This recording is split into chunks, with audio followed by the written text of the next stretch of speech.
નવસારીના લુન્સીકુઈ મેદાનમાં ચાલી રહ્યું છે હસ્તકલા પ્રદર્શન, જે હાલ વિવાદમાં આવ્યું છે। જાહેર મેદાનમાં વ્યાપારીકરણની પ્રવૃત્તિ કેમ ચાલી રહી છે તેને લઈને સામાજિક કાર્યકર્તાઓએ વિરોધ વ્યક્ત કર્યો છે। સામાજિક કાર્યકરોએ પ્રદર્શનના નામે અહીં ગ્રાઉન્ડના વેપારીકરણ થઈ રહ્યા હોય તેવા આક્ષેપ કર્યા છે। અહીં પ્રદર્શનના નામે વ્યાપારીકરણ કેમ થઈ રહ્યું છે જાહેર મેદાનમાં?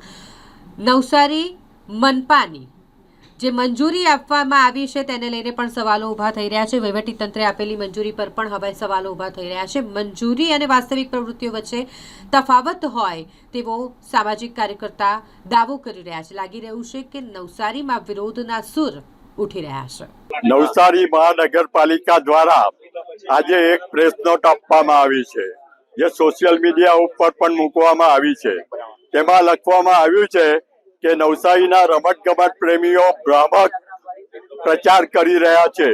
લુન્સીકુઈના મેદાનની અંદર કોઈ કોમર્શિયલ પ્રવૃત્તિ કરવામાં આવતી નથી। આમ છતાં આ જે ડોમ બનાવેલો છે અને તેની અંદર કોમર્શિયલ પ્રવૃત્તિ થાય છે એ દેખીતી આંખે દેખાય છે।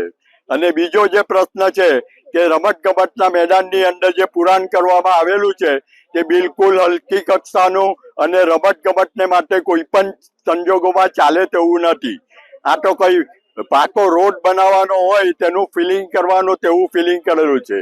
એની અંદર કપચી, રેતી, માટી, ઈંટના રોડા, છારું, તમામ પ્રકારનો કચરો અહીં ભરવામાં આવેલો છે।